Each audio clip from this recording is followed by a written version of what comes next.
Синът ми живее в Канада и ми изпраща пари, но е разбрал за тази услуга Била Ваучер.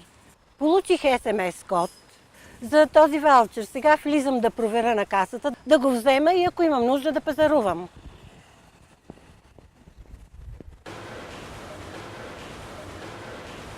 Добър ден, заповядайте. Добър ден.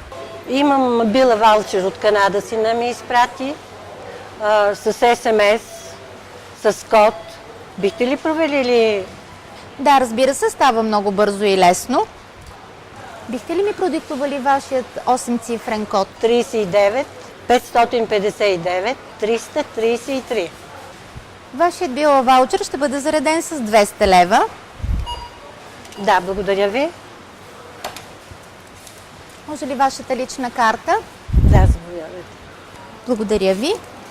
Ето тук вашите две имена и подпис. Заповядайте, благодаря. Да. Ето това е вашият електронен Била ваучер. Можете да пазарувате веднага в нашия магазин. Веднага мога да пазарувам? Да, разбира се. Много това ви е всичко. благодаря. Благодаря ви. Бързо, лесно и без такси.